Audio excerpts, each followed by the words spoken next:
반갑습니다. 1월 17일 고등부 예배에 오신 모든 분들을 주님의 이름으로 환영하고 축복합니다. 이 시간 함께 기쁨으로 하나님을 예배하며 나아갑시다.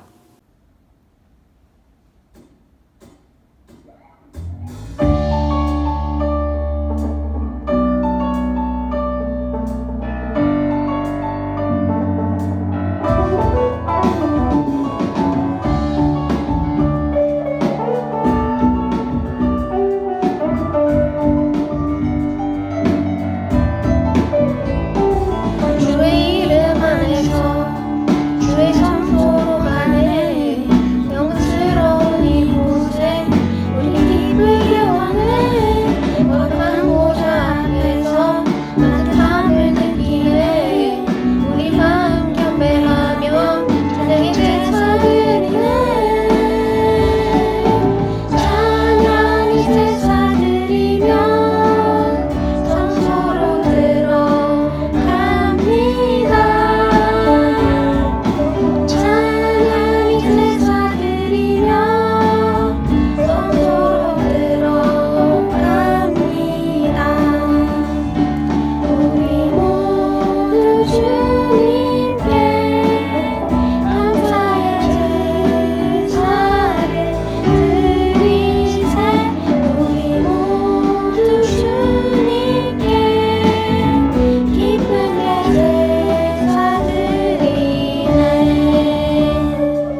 하나님은 영이시니 예배하는 자가 영과 진리로 예배할지니라. 아멘. 하나님 아버지, 오늘도 이렇게 주님 앞에 나아갑니다.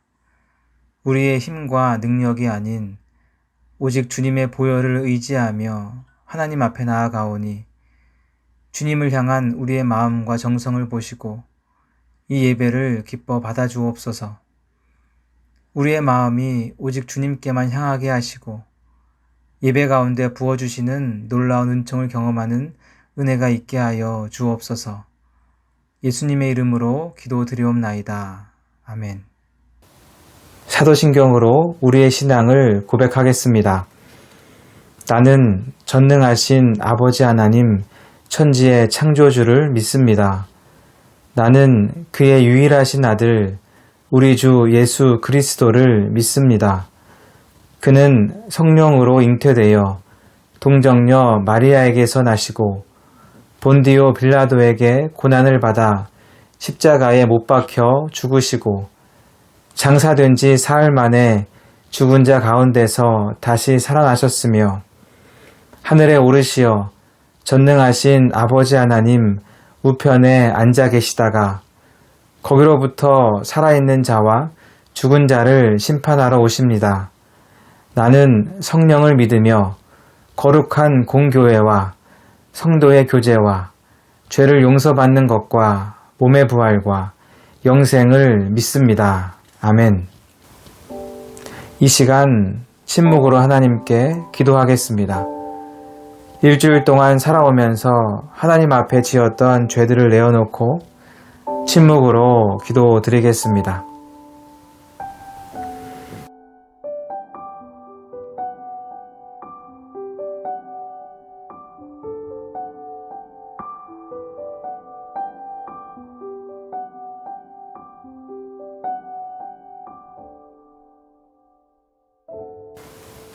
여기 하나님께서 주시는 용서의 말씀이 있습니다. 악인은 그의 길을, 불의한 자는 그의 생각을 버리고 여호와께 돌아오라. 그리하면 그가 긍휼히 여기시리라.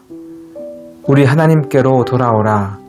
그가 너그럽게 용서하시리라. 아멘. 김순양 선생님께서 기도 인도하시겠습니다. 사랑과 은혜의 아버지 하나님, 거룩한 주일 아침 저희들을 이 자리에 불러주시고 예배드리게 하여 주심에 감사합니다. 코로나 상황이 좋지 않아 비대면으로 예배를 드리지만 시간과 정성을 들여 예배케 하시니 감사합니다. 우리는 나약한 믿음의 존재이지만 날마다 붙들어 주시고 특별히 대덕교회 고등부 지체들이 잘 이겨낼 수 있도록 주님 인도하여 주옵소서. 주님의 예비하심을 경험하며 주님께 쓰임받는 지체들로 자라나게 하여 주세요. 코로나로 작년 1년 동안 학교 생활이 자유롭지 못했고 교회에서 예배 드리는 것도 쉽지 않았으며 금년에도 어떻게 될지 잘 모르지만 그 과정들을 주님의 함께하심 가운데 기도하며 잘 이겨내고 승리하는 고등부 지체들이 되게 하여 주옵소서. 우리가 함께 기도해오던 대덕 랭뜰 중학교가 10일 입학식을 은혜 가운데 잘 이루어질 수 있도록 인도하신 주님께 감사드리며 그곳 캄보디아에 주님의 역사하심을 전할 수 있는 학교 되게 하여 주옵소서. 중학교를 졸업하고 고등부에 입학한 친구들, 고등부에 잘 적응하고 함께 예배할 수 있도록 인도하여 주시고 믿음이 자라나고 성장할 수 있는 귀한 시간들 되게 하여 주옵소서. 말씀을 전해주실 변승감 목사님, 성령 충만으로 붙들어 주시고 듣는 우리들의 마음을 주장해 주사 마음문이 활짝 열려 주님의 말씀이 우리 삶의 양식이 되게 하여 주옵소서. 우리 주 예수 그리스도의 이름으로 기도드렸습니다. 아멘. 오늘 우리에게 주시는 하나님의 말씀은 시편 119편 92절에서 93절입니다. 시편 119편 92절, 93절 말씀을 제가 읽겠습니다. 주의 법이 나의 즐거움이 되지 아니하였다면 내가 내 고난 중에 멸망하였으리이다. 내가 주의 법도들을 영원히 잊지 아니하오니 주께서 이것들 때문에 나를 살게 하심이니이다. 아멘. 희망을 이야기하다 오늘은 그 두 번째 시간으로 말씀이 희망이다 라는 제목으로 함께 은혜를 나누고자 합니다. 1950년 6월 25일 새벽 4시 북한의 기습남침으로 한국 전쟁이 일어납니다. 당시 중국과 소련의 강력한 지원을 받아 전쟁을 시작한 북한은 무서운 속도로 밀고 내려오지요. 그렇게 서울이 함락되고 결국 전쟁이 시작된 지 한 달 남짓되는 8월 1일에는 낙동강까지 후퇴하게 됩니다. 국토의 90%를 점령당하고 이제 10%만 남은 상황에서 최후의 방어선을 펼치게 됩니다. 이곳마저 밀려버리면 한국은 나라를 잃게 되는 것입니다. 이런 진퇴양난 속에서 사활을 걸고 이 낙동강 방어선을 지키게 됩니다.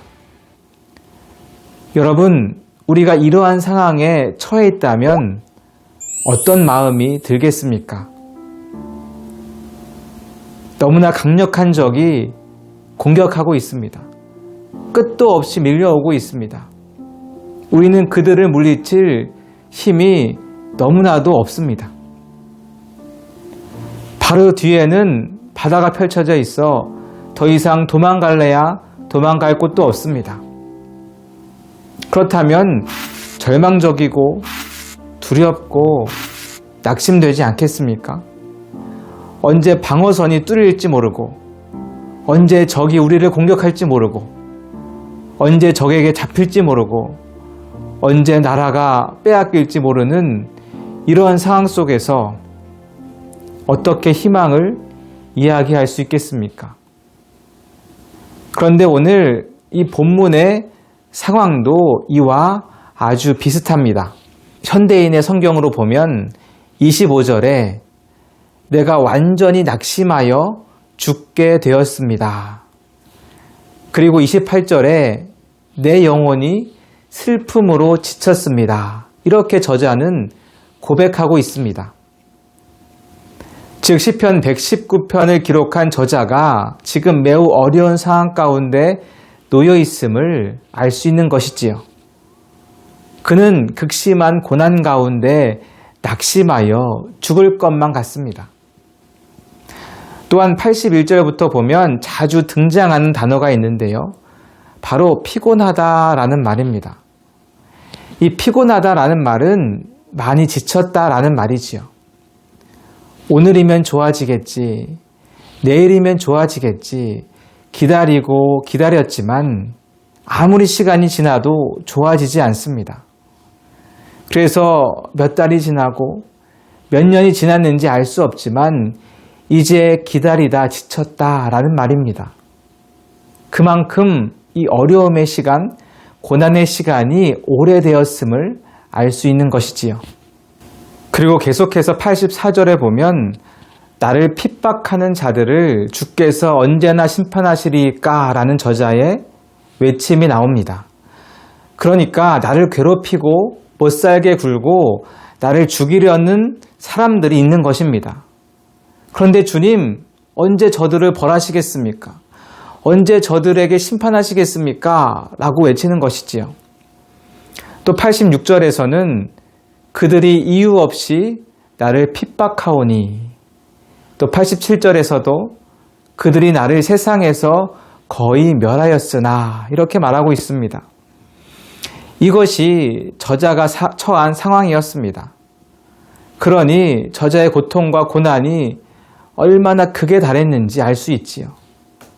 계속되는 괴롭힘, 이유 없는 핍박, 그래서 내가 멸망하기 일보 직전까지 간 것입니다. 1950년 그날에 수많은 사람들과 마찬가지로 시편의 저자 역시 진퇴양난에 빠진 것입니다. 그런데 여러분, 우리의 삶 역시 이 정도까지는 아닐지라도 나름 만만치 않은 삶을 살고 있지 않습니까? 나름대로의 힘든 사연들이 다 있습니다. 누구에게나 말 못할 고민들이 있지 않습니까?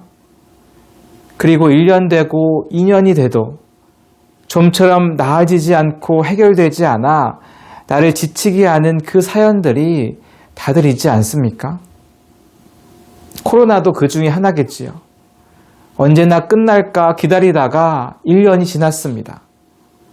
앞으로 1년 안에 끝날지 아니면 2년 안에 끝날지 잘 알 수 없습니다. 그런 시간들이 우리를 참 피곤하고 힘들게 만들지요.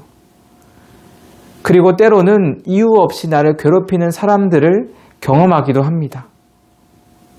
아무 이유 없습니다.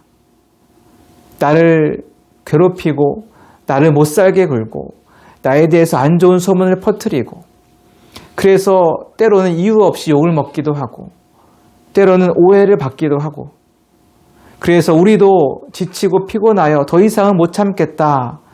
그 순간까지 갈 때도 있지요.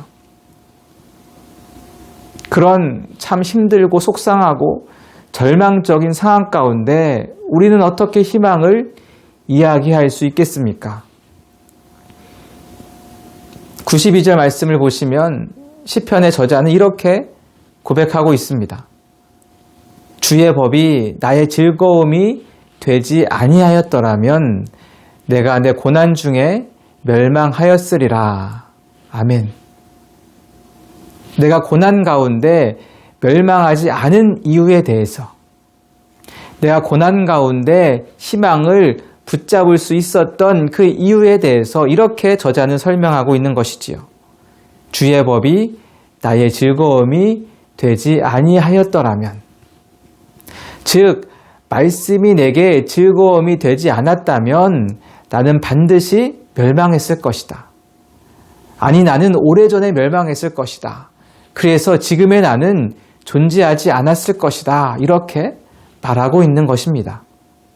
이것을 바꿔서 이야기하면 내가 고난으로 인해 멸망해야 함에도 불구하고 아니 이미 오래전에 멸망했어야 함에도 불구하고 그렇지 않았던 이유는 이렇게 힘든데도 불구하고 여전히 희망을 이야기할 수 있는 이유는 바로 무엇 때문이라고요? 말씀 때문이다 라는 것이지요. 결국 힘든 나의 삶의 자리 가운데서 희망을 이야기할 수 있는 그 힘과 능력은 말씀으로 인해 생기는 것입니다.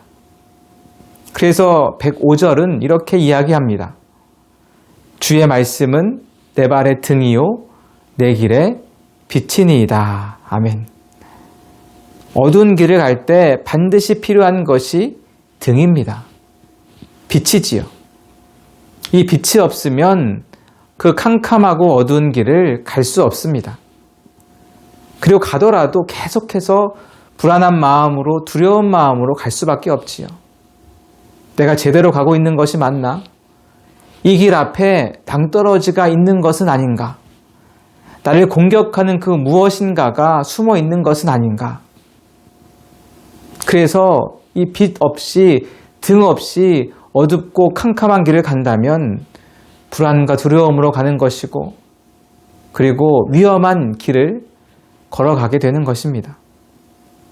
그런데 그 어두운 길을 환히 밝히는 역할을 바로 말씀이 하고 있는 것입니다. 그러니 이 칠흑 같은 어둠 속에서도 희망을 가지고 걸어갈 수 있는 것이지요. 특별히 고등학교 시절은 여러분이 가야 할 길을 결정해야 하는 너무나 중요한 시기입니다. 그런데 어떻습니까? 때로는 잘 보이지 않지요. 그래서 어떨 때는 막막하기도 하고 또 어떨 때는 불안함을 느끼기도 합니다. 많은 고민들이 생기기도 하지요. 나는 무엇을 해야 할까? 나는 어떻게 살아야 할까? 나는 어떤 대학을 가고 어떤 진로를 선택해야 할까? 때로는 막막하고 두렵기도 합니다. 그럴 때 말씀이 여러분의 등대가 되어주고 그 어두운 길을 밝혀주는 빛이 되어줄 것입니다. 그래서 우리는 말씀이 비춰주는 그대로 가면 되는 것이지요. 제가 초반에 6.25 전쟁에 대해서 이야기를 했는데요. 그렇게 낙동강의 최후의 방어선을 치게 됩니다. 그런데 거기를 뚫고 올라갈 수가 없습니다. 왜냐하면 북한의 모든 화력이 그곳으로 집중되어 있기 때문에 거기를 뚫고 올라갈 힘이 없는 것이지요. 그래서 다들 잘 아는 것처럼 연합군이 인천 상륙작전을 펼치게 됩니다. 상대적으로 방어가 잘 되어 있지 않은 인천을 기습 공격해서 역전을 꾀한 것이지요. 그런데 이 연합군이 인천의 월미도에 상륙하기 위해서 필요한 것이 한 가지 있었는데요. 바로 팔미도라고 하는 곳에 등대를 밝히는 것입니다. 연합군의 배가 안전하게 상륙하기 위해서 어둠을 밝혀주는 등대가 반드시 켜져야 하는 것이지요. 그래서 이 켈로 부대라고 하는 첩보 부대가 이 등대를 밝히는 임무를 맡게 됩니다. 그리고 결국 이 북한으로부터 이 등대를 탈환하고 등대를 밝히고 본격적으로 인천 상륙작전이 시작되게 됩니다. 그렇습니다. 등대를 밝혀야만 길이 보입니다. 등대를 밝혀야만 배가 상륙할 수 있고 등대를 밝혀야만 희망의 길이 열리는 것입니다. 마찬가지로 말씀이라는 등대를 밝혀야만 우리 삶의 길이 보이고 우리 삶의 희망이 열리는 것이지요.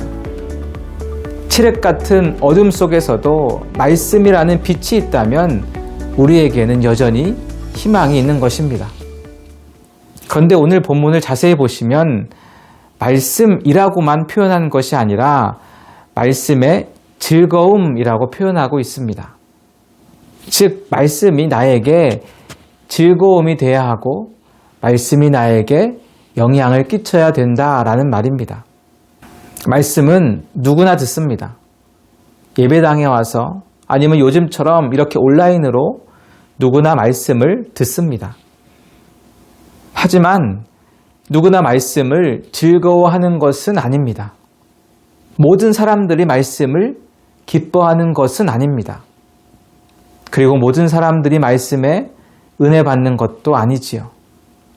중요한 것은 말씀이 선포될 때 아니면 내가 개인적으로 말씀을 읽고 묵상할 때 그것이 그 말씀이 나에게 감동이 되고 깨달음이 되고 기쁨이 되고 즐거움이 되고 은혜가 되어야 그것으로 인해서 고난을 이길 수 있는 힘과 능력이 생기는 것입니다. 신앙생활을 한다고 교회 다닌다고 예배드리며 말씀을 듣는다고 모두 다 이 어려움 가운데 승리하는 것은 아니지요. 그 말씀이 내 말씀이 되어 말씀에 사로잡히고 말씀이 나에게 즐거움이 되어야 어려움 가운데 우리는 희망을 이야기할 수 있게 되는 것입니다. 그래서 103절에서 저자는 이렇게 고백합니다. 주의 말씀의 맛이 내게 어찌 그리 단지요. 내 입에 꿀보다 더 단이이다. 아멘. 이 말씀이 여러분들의 고백이 되기를 축복합니다. 말씀이 정말 너무나 달고 즐거워 그 어떤 고난도 두렵지 않은 그 어떤 환난도 능히 이길 수 있는 그런 믿음의 사람들 되시길 축복합니다. 말씀이 달고 말씀이 즐거워 말씀이 내게 깊이 와 닿으면 살아나는 것이지요. 따라서 가장 비참한 것은 무엇입니까? 고난이 아닙니다. 환난이 아닙니다. 두려움이 아닙니다. 말씀이 내게 들리지 않는 것. 그것이 가장 비참한 것이지요. 선포되는 말씀이 나의 말씀으로 들리지 않습니다. 하나님의 말씀이 달아서 삼켜 내 것이 되는 것이 아니라 쓰고 맛이 없어 뱉어버리는 것입니다. 말씀이 즐겁지 않고, 말씀이 기쁘지 않고, 말씀이 믿어지지 않고, 말씀에 순종하지 않고, 말씀에 은혜 받지 못하는 것이 가장 비참한 것 아니겠습니까? 그래서 아모스 8장 11절에서는 이렇게 말씀하고 있습니다. 주 여호와의 말씀이니라. 보라, 날이 이를지라. 내가 기근을 땅에 보내리니 양식이 없어 주림이 아니요 물이 없어 가람이 아니요 여호와의 말씀을 듣지 못한 기갈이라. 아멘. 배고파서 우리가 죽는 것이 아니라, 물이 없어 우리가 멸망하는 것이 아니라, 고난과 환난과 어려움으로 우리가 멸망하는 것이 아니라 말씀을 듣지 못해 우리가 멸망한다. 하나님은 말씀하고 있습니다. 여러분 기억하십시오. 믿는 우리는 고난으로 인해 죽지 않습니다. 우리 믿는 자들은 시험 성적으로 인해 멸망하지 않습니다. 대학 입시로 인해 좌절하지도 않습니다. 코로나요, 그것으로 인해 멸망하지 않습니다. 말씀이 들리지 않으면, 더 이상 말씀에 은혜 받지 못하고, 더 이상 말씀에 즐거움을 느끼지 못하면 그때 멸망하는 것이지요. 말씀이 홍수 가운데, 예배 홍수 가운데 수많은 말씀들을 듣고 읽고 공부하고 배운다 할지라도 결국 말씀이 내게 즐거움이 되지 않고 내게 은혜가 되지 않아서 멸망하는 것입니다.